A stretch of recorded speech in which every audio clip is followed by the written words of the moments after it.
we're here to protect you and the ones that you love.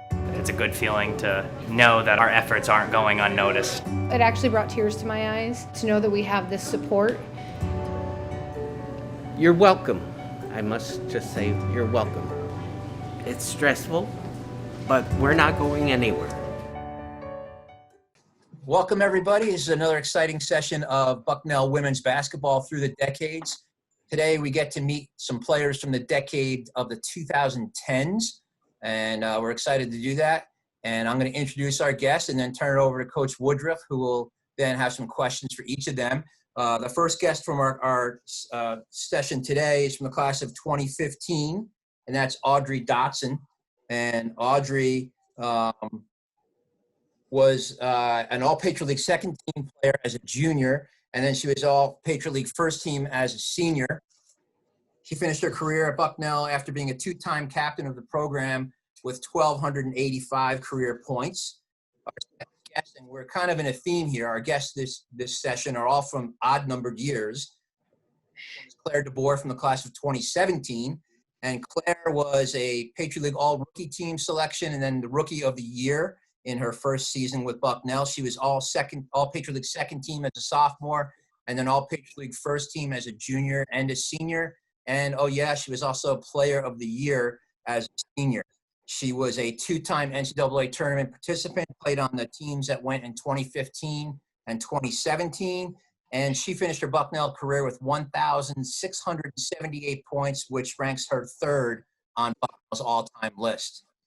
And our final guest is Kaitlin Schlage. Many of you will recognize Kaitlin from the 2019 NCAA tournament team.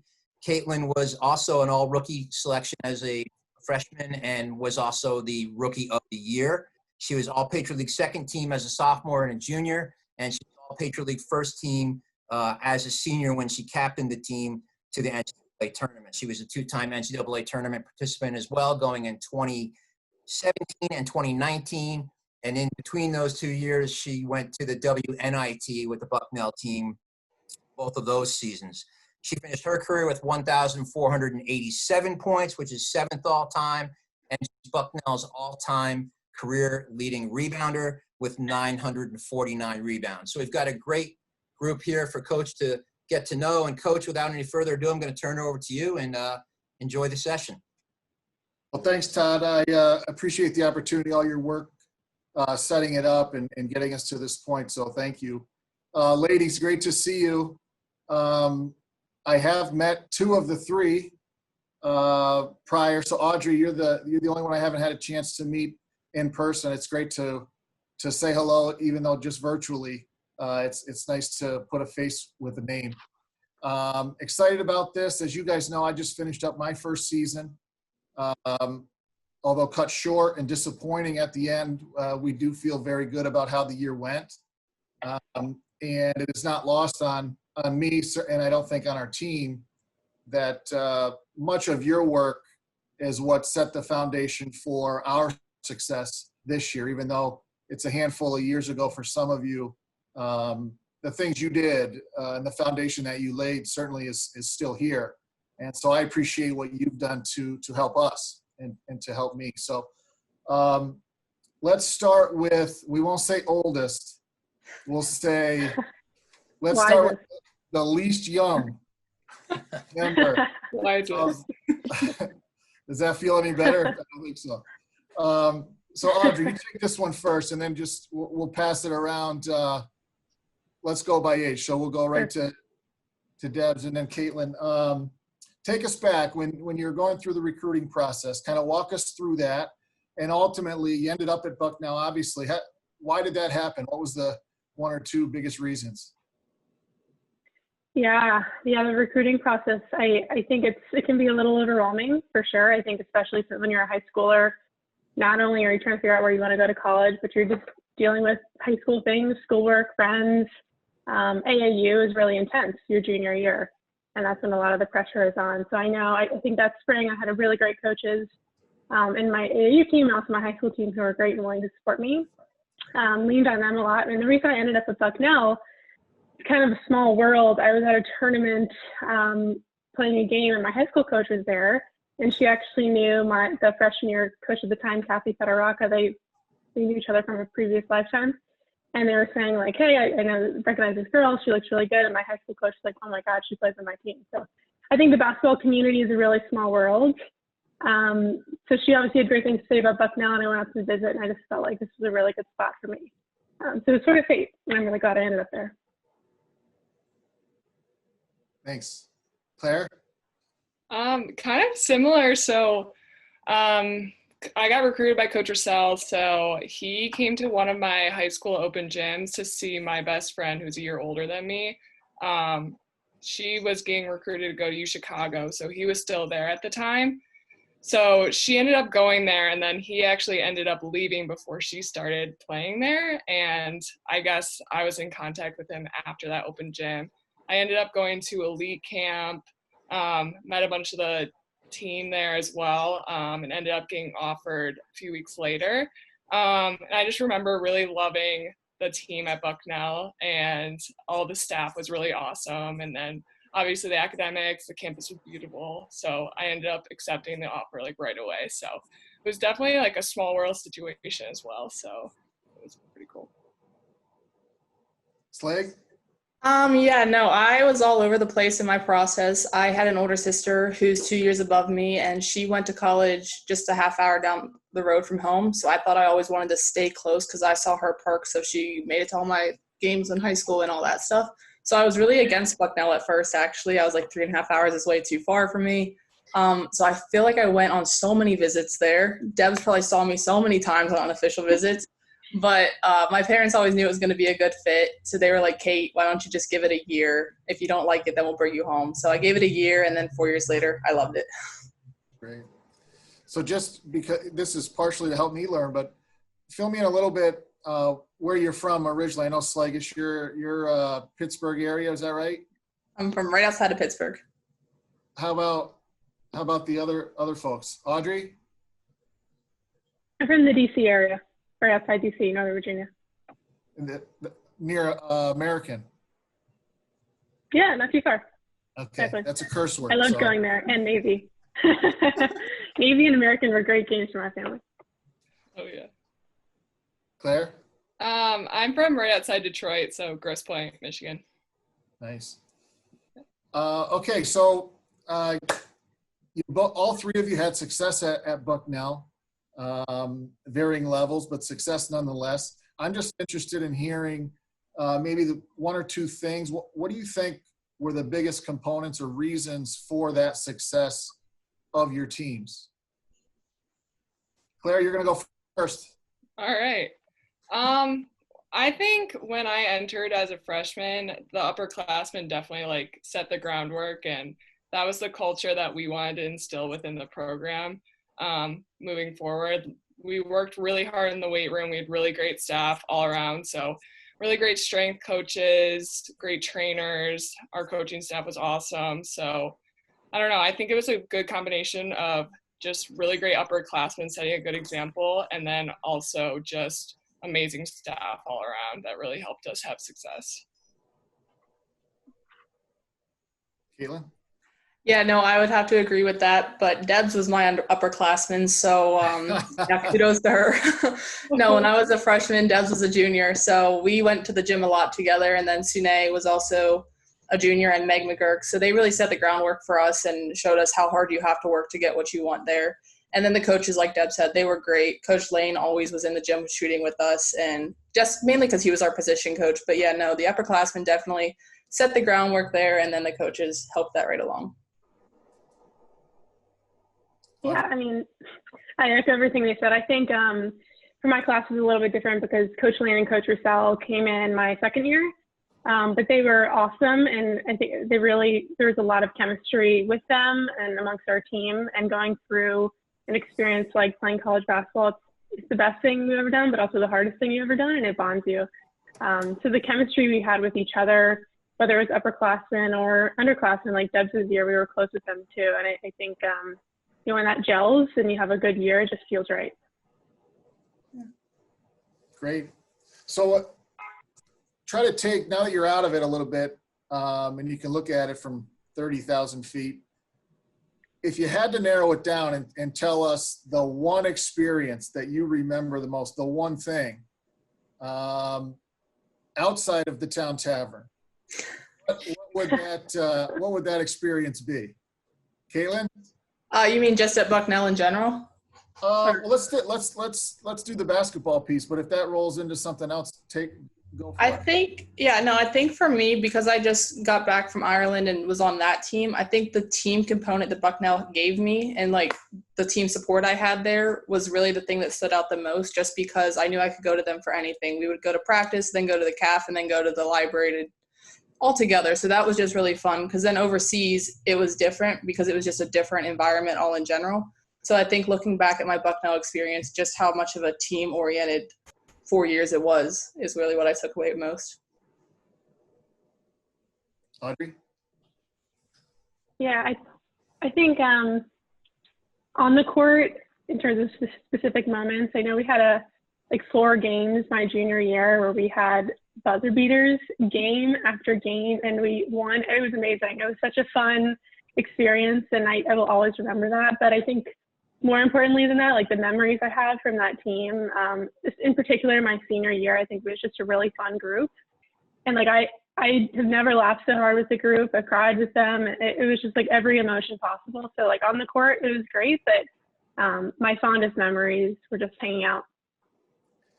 Did you, before Claire goes, did you make any of those buzzer beaters? Yes, I did. Thank you very much. I didn't win a game, but I did tie a game. I think Shelby won. Shelby Romine won like 3 of them. Yeah. But I was proud of that. Awesome. Claire, I think you had one too. Yeah, I did. Shelby did against Army. That was unreal. She was like falling on the back. Yeah. And then I had one against Holy Cross. It was to send it to overtime. It was like a banker. But whatever. But yeah, I guess my fondest memories, obviously I made lifelong friends at Bucknell that I still talk to every day. I have friends that are in New York City now that are like my best friends I still hang out with. So just creating those lifelong bonds definitely was my favorite part about being on the women's basketball team at Bucknell. But also I would say my favorite memory on the court was definitely the 2017 championship, just because we'd worked so hard and then finally capping it off our senior year with Megan Sune was pretty special. who did you guys beat that game? Navy. Yeah. In overtime. It was a little Was stressful. that home or away? It was home. Nice. Yeah, it was special for sure. So what happened after graduation? Basketball stay with you folks? What was kind of your relationship with basketball after you left Bucknell? I think we're back to the beginning, Audrey. Sure, I can go.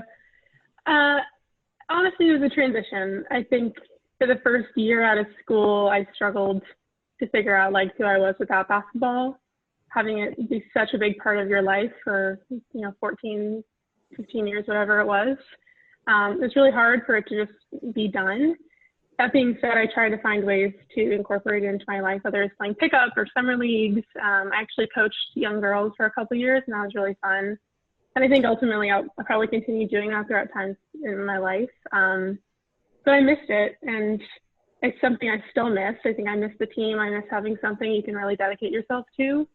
But it's not going away. It's just manifesting other areas of my life, or just try to stay involved as much as I can.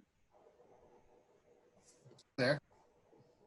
Yeah, I felt the same way as Odd. So right after you're done or you have your last game, it's like the team is going to postseason workouts and you're not going. You're like, this is so weird. What do I do with my time? Like, what is my life now? So it was weird. And I definitely missed it a ton, but now I'm figuring out like different ways to work out, I guess, and exercise and stay active. But I don't know. I'm still trying to stay involved with basketball by playing pickup and stuff as well. I help my high school coach out a lot whenever I'm home in Michigan, so that's nice. But yeah, I'm still trying to stay involved in the basketball world, but it's definitely weird not being as committed as I used to be in college. Well, you're doing something right. If I remember, back in the winter at the alumni game, there weren't a lot of folks that were able to stay in front of you. I don't know. I honestly think the less I shoot, the better I am at it. So the less I practice, the more I make. So I don't know. I think it was just one of those days. I think I heard a couple people mumble under their breath what a bully you were. Oh. I can't. Hopefully, it's not on video. But Kaitlin, Yeah, no, right? I was struggling with it when the season ended. I didn't know what I wanted to do. I didn't know if I wanted to keep playing. I didn't know if I just wanted to call it. Because like Debs, when she was a senior, I talked to her a lot about, we both ended our senior seasons with a championship. So we could end on that high note and then just be done, or we could go overseas and you never know what experience you're going to get into over there. So I was battling with it a lot with do I want to keep playing? And I love to travel. So that was always in the back of my mind. And then I sat down and talked to Coach Russell, and we were laying out all the options, and we talked about the Victory Scholars program. So then I figured that was the perfect opportunity to go get my master's and continue playing at a lower level, but it still kept me playing and just for fun, really. And then I could coach in the community. So yeah, so I kept it. The past year I've played, but then in March I decided I was done, and so I've called it. But now I'm looking to coach to still stay involved. I have a few high school opportunities back at home, so hopefully one of those work out, and so I'll always keep it around. So you don't like money? I don't like money? You want to be a coach, you can't like money. Well, I mean, that's a side hobby I can. I know I need to figure out a real life job first, though. Yeah. So what about, we're beyond basketball, professionally, what do you, Kaitlin kind of gave us an update of where she's up to date with her comments, but how about you other two? Where are you at professionally now? What are you doing? Where are you? Fill us in. Claire? Sure. So I'm at Major League Baseball Network now. I was at ESPN for a little over 2 years in a sales role and then a marketing role in studio shows.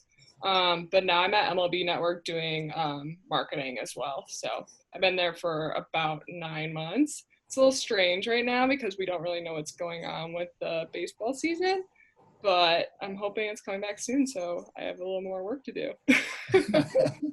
So that's where I'm at right now. Are you a Tigers fan? I am. Detroit sports they're not very good, but we had our times. I feel for you. Yeah, not great. Audrey? Hard to go after that. Hard to go after the ESPN and MLB. I work for Boston Consulting Group in their public sector practice working on healthcare. So I work with federal agencies with some of my clients and state and local healthcare agencies, and been doing that for about 1.5 years at BCG.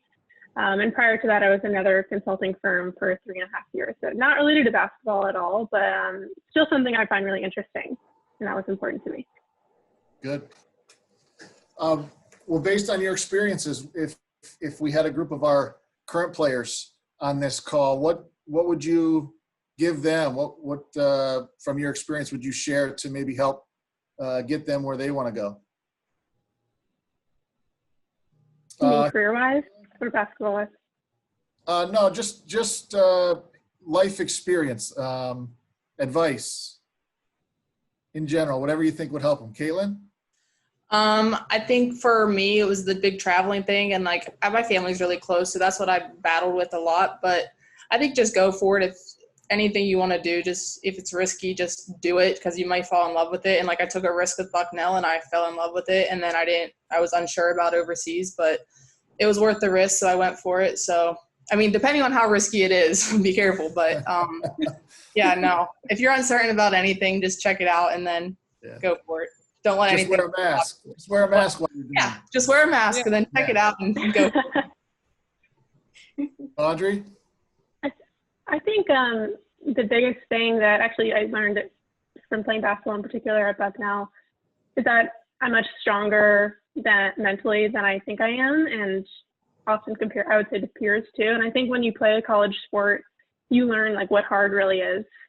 So for anyone that's either graduating or in school right now, it may feel hard, but I think we're way more equipped because we've had these mental challenges and physical challenges that a lot of people haven't had. Even now, if I were to get hard feedback, that feedback is not as hard as sprinting for 10 minutes or whatever. Like we've been through harder. And I think that perspective now is really helpful to know that it will be okay. And we have keys to help us be successful. Claire?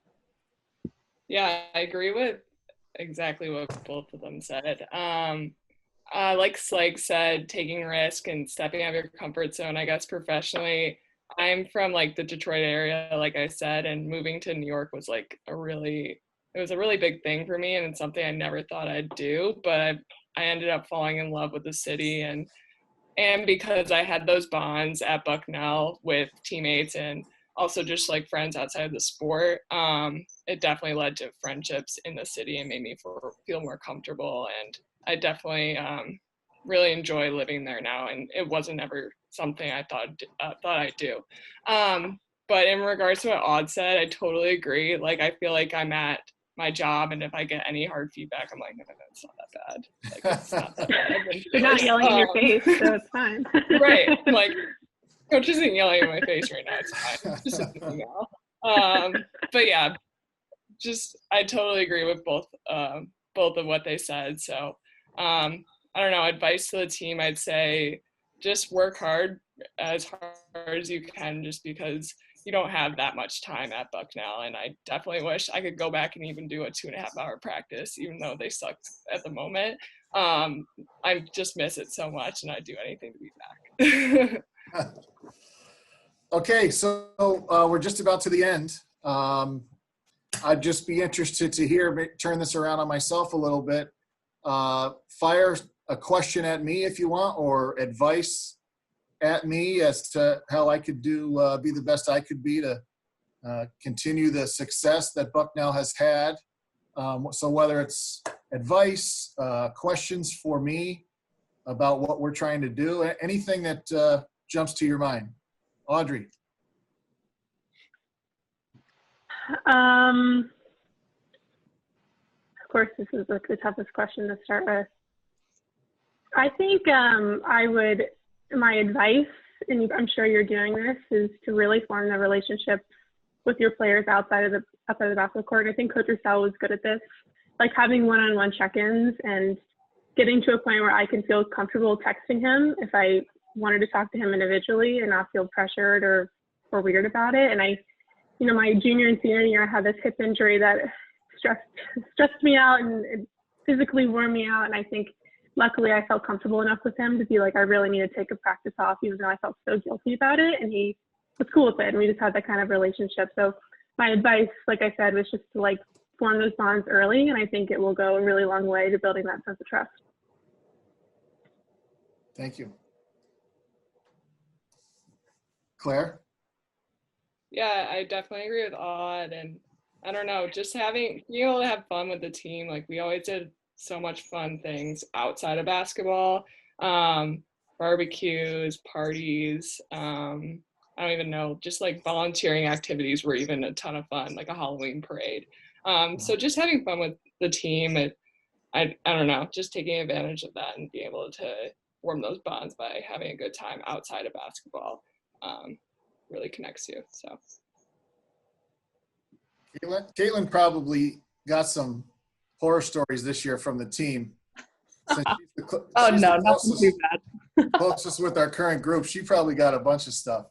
Oh, no, but I would agree with them. Just make sure you are keeping those relationships open with the players, because when basketball is not a part of it anymore, you still want them to come back to you. And I still go to the coaches that I went to, and I'm thankful to have that opportunity to do that. But my question is, what is the team doing through this whole thing, through quarantine and all that? And how are you guys getting ready for next year? Yeah, so that's a great question. There really is no playbook for this. It's not like, well, this happened 10 years ago and this is how we handled it. So we're trying to be flexible. I think that's important. We don't want to be too rigid because we just don't know. And so our first objective really has just to try to be supportive of the team and just let them know that it's okay to be worried. It's okay to be concerned. It's okay, all those emotions that we felt. So I know that they're feeling them as well. so we wanted to be there for them, number one. Secondly, we wanted to support them through the academic piece of it. Again, all the academic stuff all went online. So that creates a whole different component that nobody was planning for. And so just trying to maintain that level of support with the academics. And then we really put basketball on the back burner until now. I mean, they've been doing the academics and stuff. So they're just going to be doing the workouts at home, probably very similar to the way you folks did, so that we had individual meetings. They all know where they stand. We try to be very honest with everybody in terms of, this is what we see. What are your goals? And then once we have that communication, okay, how can we reach those goals? You're going to have to do A, B, and C. And so it's very cut and dry, as you guys know. At the end of the day, you have very few options if you want to be great. You just have to do the work. There's not a lot of ways to do it. You just got to do it. And so that's been our message. We continue to talk about winning while we wait. We're all sitting around waiting to figure out what's going to happen next. And we want to win the wait, meaning when this is over, some team is have an advantage over the others in the Patriot League, and we want to be that team. So let's just do everything that we can between now and then so that when they open the door, we're ready to take off. Nice. Another question for you. Sure. What's the recruiting process like right now? Well, this is it. Zoom is my life. Phone calls, Zoom calls. It's really been challenging. Recruits and their parents are panicked because in many cases they thought they had another fall and summer to show themselves to potential coaches and disappeared. So in some cases that helped. We got a commitment last week or a couple commitments, and who knows if they go through another spring and summer and they blow up over the summer, they may not end up at Bucknell. They may go Power 5. So in some cases, maybe you benefit. In other cases, there are players who we were hoping to see for a second or third time in the spring or summer, and then have them to elite camp in June and potentially offer them. And so now you're stuck with whatever your previous evaluation was, and then film is essentially how you're trying to evaluate. And I think that's a very difficult thing to do, evaluate on film. So I think there's going to be probably some bad decisions made across the country. I know kids are committing without ever visiting schools. I think that's a challenging thing to do. I think this year there's already 800 plus transfers in the transfer portal. I expect that number to be even higher because we're making mistakes with traditional methods, visiting campuses and spending time. How many mistakes are going to be made when you can't visit schools and you can't spend time getting to know each other? It's just a strange time. We're trying to do the best that we can. As you all know, the standards here are extremely high in every way, academically, socially, athletically.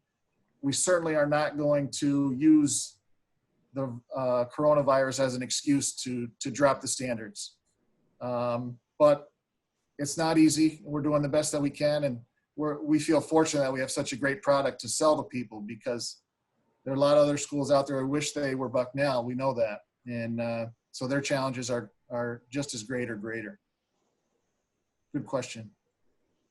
Yeah. Good luck. Thank you.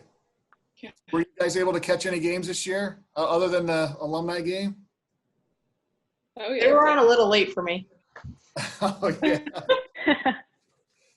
That's true. I watched online. Yeah. What game did you see? I think I watched Navy. Okay, home or away? Gosh, I don't remember. It was Right on the earlier in spot. the year. Okay, so we Yeah. played down there first. Yeah. I watched the quarters of the tournament because you only played in the quarters, Oh, yeah. right? Yeah, that's right. So we had the first round bye, and then we played Army in the quarterfinal. Right. I watched that.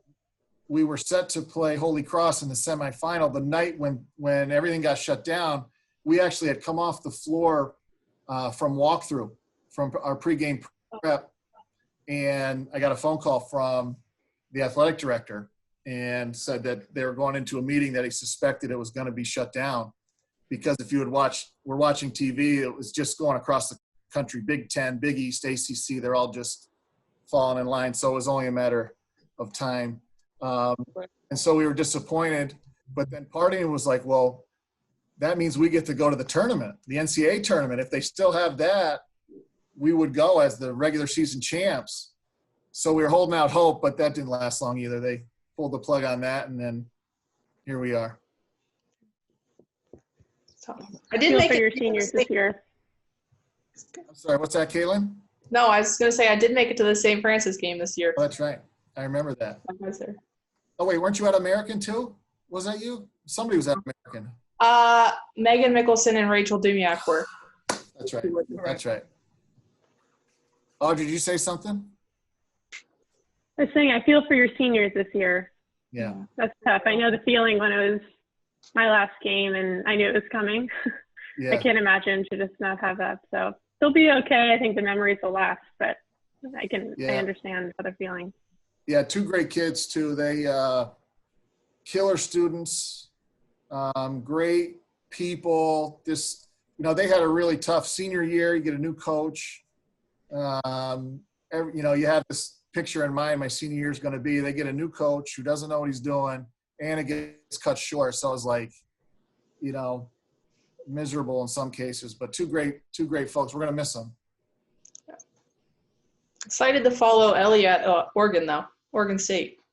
Yeah, that is exciting. She's cool. going to do her graduate year there. Had a lot of options. Probably 100 schools were interested. Oh, wow. And narrowed it down pretty quickly. And the people that she said no to, I can't imagine saying no to them. It's if they called your daughter and said, hey, would you come play? You'd be like, yeah, what time should I be there? Right. And she was very thoughtful in the process, as she is about everything. And I think she made a great choice. She gets to stay in Orange. Yeah. And she's playing for a great guy. He, excellent coach, similar background, came from the Division III world. He went right from Division III to the Pac-12. So, oh, wow. Yeah. And he's had a ton of success. So she's going to do great. And Gia's going to kill it at JP Morgan. Isn't she going there?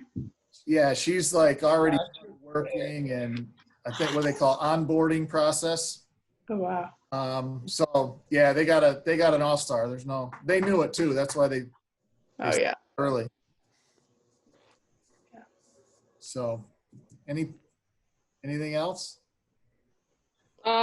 Maybe what was your favorite part of Bucknell women's basketball, or just being in Lewisburg your first year? Oh boy, I'm gonna make a lot of people mad.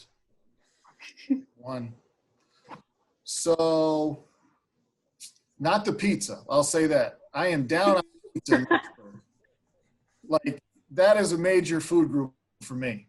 It's pizza and everything else, and the pizza here just mediocre at best. So that I'm down on that. I would say the best part about Bucknell wasn't a surprise to me. One of the things that made it appealing is that women's basketball matters here. As you know, there's a lot of schools in the country where women's basketball might as well be, name some sport that nobody has. Like, it just doesn't matter. But that's not the case here. And so I really appreciated the overall support. Our AD and my direct boss, Maisha Kelly, they're really supportive of what we're doing. And so I appreciated that. The community support, as you guys know, the best games are in Soika. There's not a close second in terms of the fan support.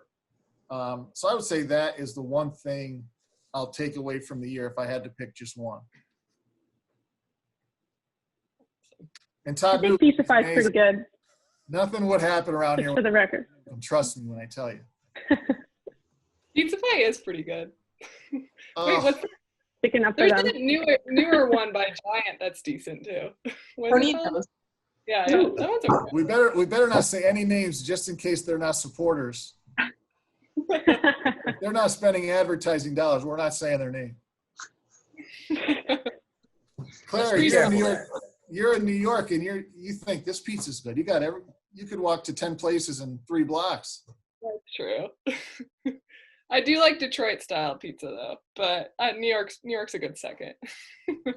So Coach, before we let these ladies go, I do have a follow-up question to one you asked earlier to each of you ladies. And he asked about advice you might give to the current players. Looking back on your Bucknell experience, whether it's academically or on the basketball court as part of the basketball program, anything that you would have done differently when you think about it now? Maybe it was the way you trained or the way you studied, or anything that you might have done differently that the current players can take from that. I think my junior, senior year, I took my training, outside of practice a lot more seriously. And what I mean by that, just putting in more time by myself. We were always doing pickup and shooting around before and after practice, but like before games, getting there way earlier than anyone else so I could have the court to myself. And I felt like getting those 100 shots in just helped me so much better when I was just in such a better flow when I was in the game. So my advice would be to find those times where you can get in there by yourself with the gun, with somebody to rebound for you, because it's those extra moments outside of practice that really set you apart. Anything else, Claire? I'd say, just to add to that, I guess I took my training, like, once you realize you only have like a year or two left, that's when you're like, I only have this much time left and I haven't done this yet, or we as a team, we haven't done this yet, and I only have this much time. I just really want our team to do well. So I guess just making sure you go super hard and in the off season, making sure you're well prepared, because I know going into freshman year and even going to maybe sophomore year, like I did go hard, but I didn't really realize the level I could take my body to until I went into like my junior and senior year. So realizing your potential and just making sure you're going as hard as you can to prepare yourself for the season, setting yourself up well. Kaitlin? I think more so just outside of basketball, I think I would have went to more other sporting event games. I feel like as a team, we did pretty good at going to support other teams, but sometimes when you were just like, I'm tired, I might just go take a nap instead.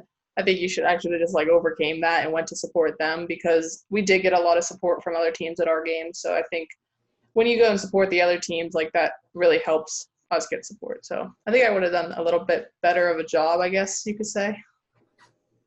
That's interesting you say that, because I would think that's one of the things that Coach Woodruff's team did very well this year, was go to other events and support other student athletes. And I think if the athletes aren't supporting each other, then you really can't complain if the general student body doesn't come to your game. So I think the basketball program over the years on the women's side has really taken that to heart. And I think that's one of the positives about the program here and just the tradition that you guys have all helped to establish.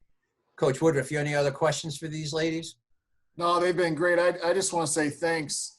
I'm really proud to be a part of the program. I meant what I said early on. I fully aware and fully appreciate that everything we have is because of the work that other people have done before us. And my goal is to continue what has been done and to try to even take it another step further.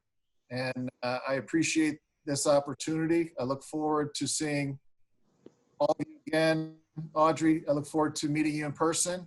Our date for the alumni game comes out. We're going to try to get it out early, so circle that. Push your teammates, classmates to come. The greatest thing we get from athletics are the relationships. You know that. And so I see this selfishly. I see this as an opportunity to build so many new ones, and I'm looking forward to that. Again, so Audrey and Kaitlin and Claire, I echo Coach's sentiments and thank you guys for taking the time out today to join us, and certainly wish you all the best of luck in what you're doing now, and say hi to your families for me, and hopefully everybody's safe and healthy and you guys are protecting yourselves and your families during these uncertain times. And as Coach said, we'll see you back here for the alumni game, because I know somebody wants to top Claire's 30 points from this past year and knock that mark down a little bit.